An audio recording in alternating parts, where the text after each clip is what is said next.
Today's film could have only been made in the friendliest, coldest, and drunkest region of the United States, the Midwest. It's Milwaukee Murders. At this point, I think we can all agree that I love regional SOV horror films, and I was super excited whenever I found out about this one because it's very obscure and very Midwestern. Kaylee, are you going over to Teresa's house with Ashley and me? It's from 1991, it's directed by Robert A. Naismith, and of course it was made in the great state of Wisconsin. She's that college wench that Huey's been seeing lately. As a warning, the transfer I'm using is very flickery, so if you have epilepsy, please be warned. Also, check out my Patreon, and if you enjoyed this video, like and subscribe. You've been such a good boy, I brought you your beer. Good, after that I need one. The film starts with a dream sequence of a girl dancing in the theater, and then she gets attacked by a group of guys. They then slit her throat and our man wakes up. I'm guessing the sequence only exists because they were like, a slasher needs a kill before the title credit, and we don't want to spoil everything yet, so here you go, here's a dream sequence. And then we get the credit accompanied by amazing Casio piano music, only heard in such masterpieces as this. After that, we cut to our main characters, a group of 4 30-something high school kids talking, and already you can hear the very aggressive Midwestern accent. Yeah, but Vanessa's really cool. She's got big ones, too. They're just talking about anything, and then the guy mentions that he has a new girlfriend, who's a college girl. So she's probably in her 40s.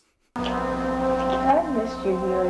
Missed you too. After that, since in the early 90s it was still the 80s in the Midwest, we get to see some girls do aerobics. During that time, our main man, Huey, hangs out with his new girlfriend, and they're about to do the nasty, but she pulls out a little thing that she uses to hypnotize him so he can do her biddings. And that bidding is to commit murder for her. Personally, if I was her, I would have asked for a new haircut, but you know, murdering random people also works.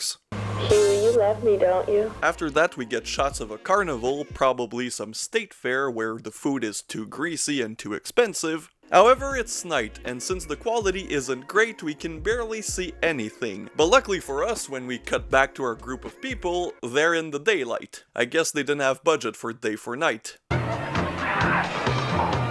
In typical shot-on-video fashion, we get to see a montage of the group doing activities at the fair, like riding rides, playing fair games, making out in a car.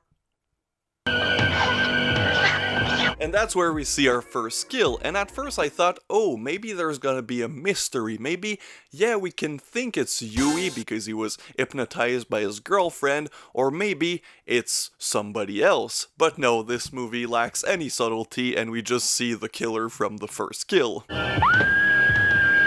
He makes a noise, the couple comes out of the car, and he starts with the guy. He kills him with something, I couldn't really see, but I assume it's an axe. And then he chases the girl, but to no avail, she gets killed. Our boy Huey then gets a call from his girlfriend asking him if he accomplished the mission, which of course is yes. He also murdered somebody extra, which he finds pretty funny. I guess there's nothing like being in the wrong place at the wrong time, is there? Then she asks him to kill somebody else, and then you're thinking, oh, this is gonna be the format of this movie, and you'd be semi-correct. Then we cut to 2 girls in a park with heavy Midwestern accents. Hey, when we get over to that table right there and sit down, I want you to listen to this new tape I got. Sure! And they talk about music, and one of the girl with shorter hair mentions that she doesn't have a boyfriend anymore. Then, since you know she's probably sad by not having a boyfriend because he cheated on her, she forgets the tapes in the car, so our man takes advantage of that situation to kill the short-haired girl, which also demonstrate, just like the first murders, that every murder sequence in this is gonna be in this weird shot-on-video slow motion that never looks really good and it's always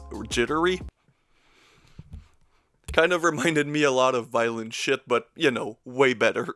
Seriously, Jesus Christ, don't you ever listen to me? Then when the other girl comes back, she sees her friend, she is scared, and she sees Yui. So she starts to run away and she trips and fall, and then Yui tries to kill her, but she escapes once again. And then we get this little cat and mouse scene that's actually pretty good, and then, well, she doesn't escape and she gets murdered. In the same day, the girls are at the fair again and they're joined by Yui. They also meet the police officer, and that's where I thought this movie can only go two ways. In typical SOV fashion, where it just becomes a boring police procedural, or in the Las Vegas bloodbath fashion, where we're just gonna follow these groups of girls doing girl things and getting in bikinis and doing their aerobics, and that's exactly what we get, so thank you, Robert A. Naismith?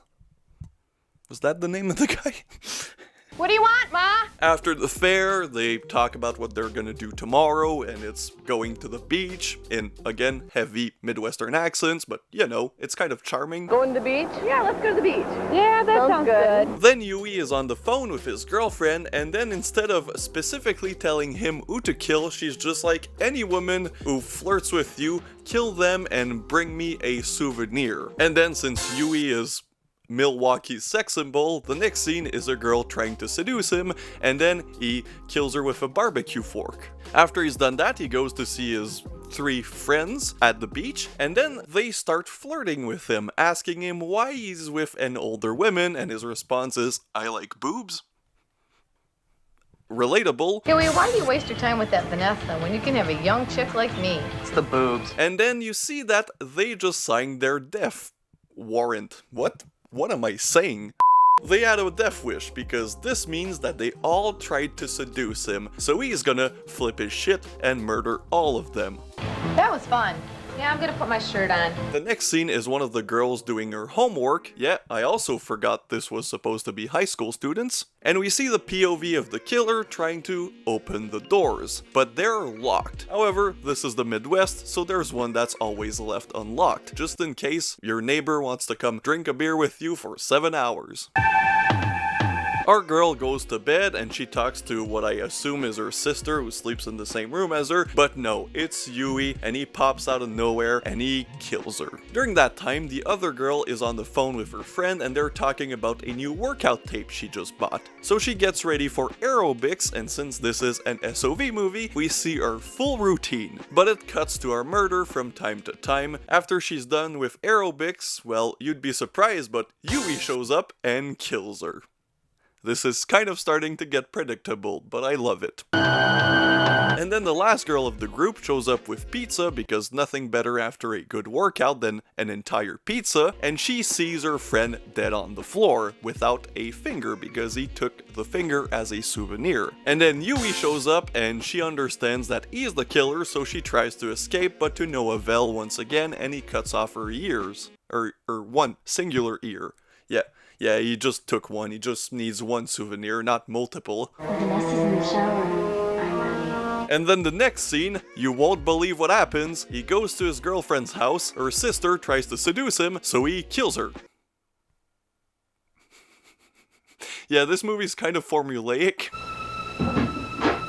He then goes upstairs to see his girlfriend shower, and she's like, oh, just wait for me in the other room. But then he goes downstairs, takes a knife, and he's planning something. At this point, he's gone full insane in the membrane, and he's gonna kill everybody. So we get this incredibly mean-spirited and very dark scene where he chops off his girlfriend's arm, head, and leg in this very gruesome fashion. And I was kind of impressed by the gore throughout this entire film, but this scene specifically was very good, especially for the extremely low budget of this film. Then he runs away, but not without taking one last victim. This poor random guy who was just driving along and saw him hitchhike, so he stopped. Yui then took a gun, brought him to his car, and then punched him in the face, knocking him out, and then he poured gas on his car and then shot it. And once again, I was very impressed by the effects in this. They blew up a car for this movie. They blew up a car for Milwaukee Murders, a movie that nobody has ever seen. And then there's still 10 minutes left and you're like, okay, is he gonna get caught by the cops? But no, it just cuts to the credits and the bloopers. And I love the bloopers. You can really see how much fun they had while making this. Oh, come on! So, what did I think of Milwaukee Murders? Well, people, this is this year's LA AIDS Jabber. Yes, it's traditionally not what I would call a great cinematic masterpiece, but it is a blast through and through. If you're into SOV, this is the perfect almost SOV film. You have the terrible Casio piano music. Even during the aerobics scene, they make their original aerobics music, and it's just incredible. You get the hairdos of early 90s Midwest, you get the accents, you get the vibes, you get the Milwaukee State Fair. It's incredible. It is so much fun. If you can find it, I don't know where, I won't tell you where I found that. I won't tell you where I found it, because, you know, copyright laws and shit. But yeah, if you can find it, go check it out. It's an absolute blast. Very underrated, very underseen. It's probably underrated because nobody has ever seen this piece of shit. But who knows? Maybe after this video, it'll blow up and we'll get a 4K restoration of Milwaukee Murders. Please. What's that company? Saturn Score. Or VHS Shitfest. Or even something weird, or AGFA, do something. Put this movie out, please.